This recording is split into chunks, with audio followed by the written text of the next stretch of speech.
Ashley Alexander with some letters from our listeners. Ashley has Kansas and Georgetown going into the final game, right? Yes, I do. Do you have what other two teams do you have in the Final Four? Ohio State, and I had Purdue. Why isn't she doing better, Chris? She had, the likes of Jackson State, Eastern Kentucky, those kind of picks early really hurt her. No. There's no question about that. Is she still in last place? Yes. She is still in dead last place by 40 points. Well, don't make it sound worse than it is. Well, I mean, Anyway, do you have letters to... I do have some letters. Okay. The first letter comes to us from a very troubled young woman. So, Okay. all right, here we go. I'm a longtime listener and a first-time emailer. I hate you, I hate you, I hate you. Jesus, God, I hate you. People say that hate is a strong word. I usually agree, but in your case, it's not strong enough. My hatred for you seeps from every pore in my body. I know you're wondering why, if I hate you so much, I've been a long-time listener, and I can only assume that I must hate myself even more than you, and therefore I subject myself to the hideous torture of the 4 hours of drivel you provide every morning. Either that or it's a morbid fascination with ugly and evil. I usually slow down at traffic accidents and rubberneck, hoping to see a decapitated head, and then I usually wish it was you because I hate you. This is not a letter I okayed. Sounds like Lucinda Where did Williams. this letter come from? It was in the pile. Well, yeah, it was in a pile, but I mean, it wasn't on the top, was it? The top one was for Lou. I'm going to save it until he gets back. I hate you, I hate you, I hate you. Want to see you decapitated. F you, lady. When did Deirdre send that? What?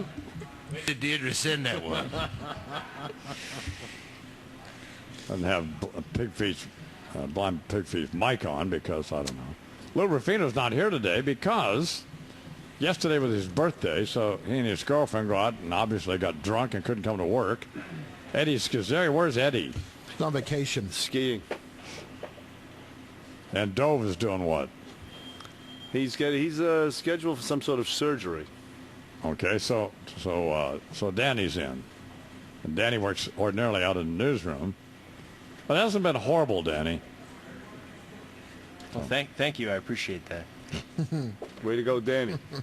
But it hasn't been, has it, Charles? It hasn't been a disaster. Not at all. Better than Far from it. the expectations we had. Well, we had no expectations. But I didn't realize he worked out in the newsroom with Tracy on this program. So, anyway, will you have other letters? I do. Ashley? Yes. Okay.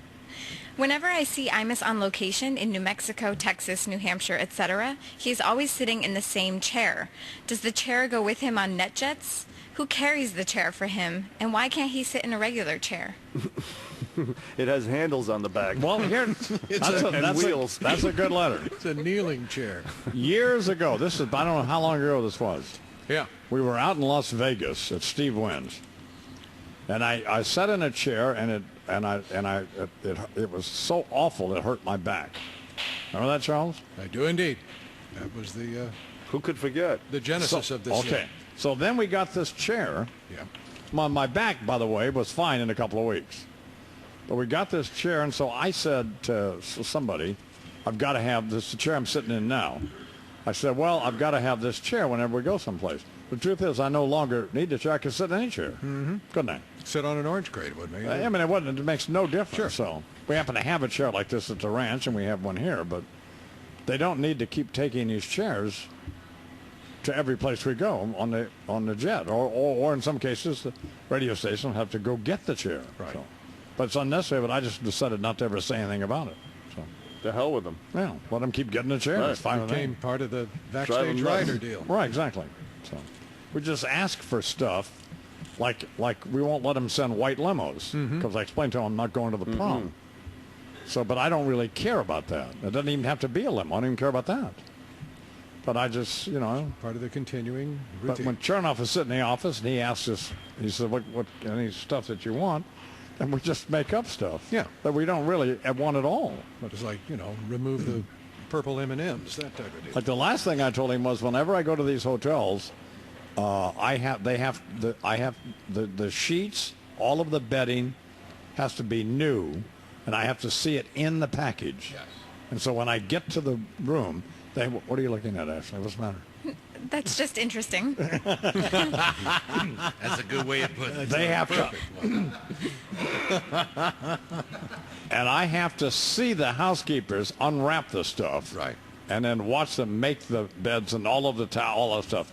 So, because I decided I didn't, you know. It's not So they do unreasonable. that. Not unreasonable. So, and then you wind up having a, you know, they had like at Mohegan Sun, they had 5 housekeepers in there, so Right.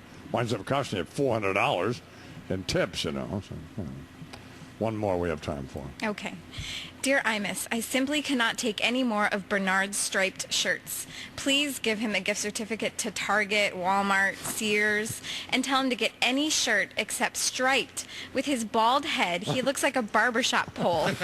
I would suggest the Simon Cowell look, dark V-neck sweaters in solid colors. And while we're on the bald head thing, it only looks sexy on 5% of American men. The other 95%, Bernard, look like convicts or skinheads. Ashley Alexander, Senator Bill Bradley.